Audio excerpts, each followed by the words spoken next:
पति रामचंद्र की जय।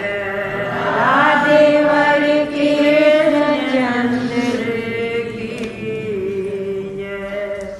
बोलो विष्णु भगवान की जय। बोलो कार्तिक महात्म की जय। बोलो मेरे श्री गुरु महाराज की जय। की जय। पांचवा अध्याय।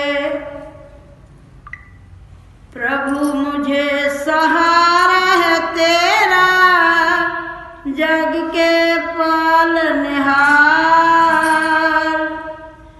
कार्तिक मास महात्म की कथा करूं विस्तार। बोलो विष्णु भगवान की जय। बोलो कार्तिक महात्म की जय। राजा पृथु ने कहा, हे मुनि जी, आपने कार्तिक मास में स्नान का फल कहा, अब अन्य मासों में विधिवत स्नान करने की विधि, नियम और उद्यापन की विधि मुझे बताइए। देव ऋषि नारद बोले, हे राजन, आप भगवान विष्णु के अंश से पैदा हुए हैं, अतः ये बात आपको मालूम है, फिर भी मैं आपको यथोचित विधान बतलाता हूँ। अस्सु मास में शुक्ल पक्ष की एकादशी से कार्तिक के व्रत करने चाहिए। अब राजा पृथु ने कहा, नारद ऋषि, कि आपने कार्तिक मास के स्नान का तो फल कहा, अब कार्तिक में जो व्रत करने वालों के नियम भी बताओ। तो अब नारद जी ने कहा कि शुक्ल पक्ष की एकादशी अस्सु मास की कार्तिक के व्रत करने चाहिए। सुबह ब्रह्म मुहूर्त में उठकर जल का पात्र लेकर गांव के बाहर पूर्व या उत्तर दिशा में जाए। दिन में अथवा शाम को कान पर जनेऊ चढ़ाकर पृथ्वी पर घास बिछाकर सिर को कपड़े से ढककर मुंह को भली भांति बंद करके थूक व मांस को रोककर मल व मूत्र का त्याग करके मिट्टी व जल से भली भांति अपने दातुन शुद्धि करने से, अगर वो दातुन जो है मुख शुद्धि नहीं करता तो उसके मंत्र सभी निष्फल हो जाते हैं। अतः दांत और जीभ को यथापूर्वक शुद्ध करना चाहिए। निम्नलिखित मंत्र पढ़कर वृक्ष से दातुन तोड़नी चाहिए। हे बृहस्पति, तुम हमें आयु, कीर्ति, प्रज्ञा, पशु संपत्ति, महाज्ञान, बुद्धि और विद्या प्रदान करो। ये मंत्र पढ़कर दूध वाले वृक्ष से 12 अंगुल की दातुन तोड़कर करे। व्रत या श्राद्ध के दिन दातुन नहीं करनी चाहिए। प्रतिपदा, अमावस्या, नौमी, छठी, रविवार को चंद्र सूर्य ग्रहण में दातुन नहीं करनी चाहिए। कटीले, पेड़े, कपास, पिप्पल, बरगद, निर्बल पेड़ों की दातुन करनी चाहिए। तत्पश्चात भली भांति स्नान करके फूल, माला, चंदन, पान इत्यादि पूजा की सामग्री लेकर प्रसन्न मन भक्ति पूर्वक भगवान शंकर के मंदिर में जाना चाहिए। तो ये कार्तिक मास में व्रत करने वालों के नियम बताए गए हैं। वहाँ सभी देवी देवताओं के अर्घ आचमनीय वस्तुओं से अलग अलग पूजन करना चाहिए। प्रार्थना है प्रणाम करना चाहिए। भक्तों के स्वर से स्वर मिलाकर हरि का कीर्तन करना चाहिए। मंदिर में जो गायक भगवान श्री हरि का कीर्तन करने आए उनका माला, चंदन, तंबुल पूजन करना चाहिए। देवस्थानों में भगवत कीर्तन करने वाले भी साक्षात होते हैं। जो लोग सतयुग में विष्णु जी को अपनी तपस्या दान द्वारा भगवान को प्रसन्न करते थे, मगर कलयुग में भगवत गुणवान ही भगवान श्री हरि को प्रसन्न करने का प्रधान साधन माना गया है।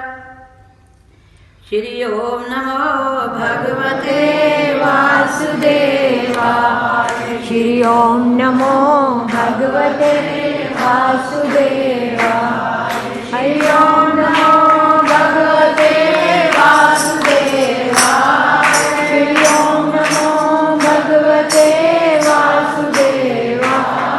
श्री ओम नमो भगवते वासुदेवाय। श्री ओम नमो भगवते वासुदेवाय। श्री ओम नमो भगवते वासुदेवाय। हरि ओम नमो भगवते वासुदेवाय। श्री ओम नमो भगवते वासुदेवाय। श्री ओम नमो भगवते वासुदेवाय। भज मन नारायण नारायण नारायण। हरि मन नारायण नारायण नारायण। भज मन नारायण नारायण नारायण। भज मन नारायण नारायण नारायण। नारायण नारायण नारायण। गोपिका नारायण नारायण नारायण। गोपिका नारायण नारायण नारायण। नारद जी ने राजा पृथ्वी से कहा, हे राजन, मैंने एक बार भगवान से पूछा, हे प्रभु, आप सबसे अधिक कहाँ रहते हैं? ये सुनकर भगवान ने कहा, हे नारद, मैं वैकुंठ अथवा योगियों के हृदय में नहीं रहता, अपितु जहाँ मेरे भगत मेरा कीर्तन करते हैं मैं वहाँ पर अवश्य रहता हूँ। जो मनुष्य चंदन माला आदि से मेरे भक्तों का पूजन करते हैं उनसे मेरी ऐसी प्रीत होती है जैसे कि मेरे पूजन से भी नहीं हो सकती। शीरी, धतूरा, गिरजा, चमेली, केसर, कंदार, कटहल के फूल, अक्षतों से भगवान विष्णु की पूजा नहीं करनी चाहिए। अड़हर, कंद, गरीस, जूही, मालती, केवड़ा के पुष्पों से भगवान शंकर की पूजा नहीं करनी चाहिए। लक्ष्मी के नहीं करनी चाहिए। जिन देवताओं की पूजा में फूल निर्दर्श है उन्हीं से उनका पूजन करें। पूजन समाप्त होने के पश्चात भगवान से क्षमा प्रार्थना करें।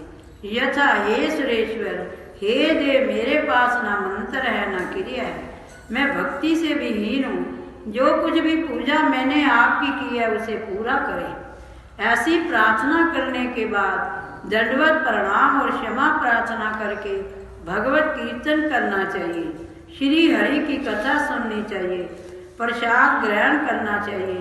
इस तरह बताई गई विधि के अनुसार जो मनुष्य कार्तिक व्रत का अनुष्ठान करते हैं संसार के सभी सुखों को भोगते हुए मुक्ति को प्राप्त करते हैं। बोलो विष्णु भगवान की जय।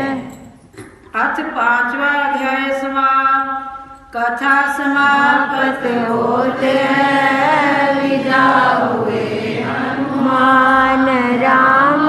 विदा हुए हनुमान। सिया राम लक्ष्मण जानकी। सदा करो कल्याण सियापति रामचंद्र की जय। राधे वर कृष्ण चंद्र की जय। बोलो हरिहर बाबा की जय।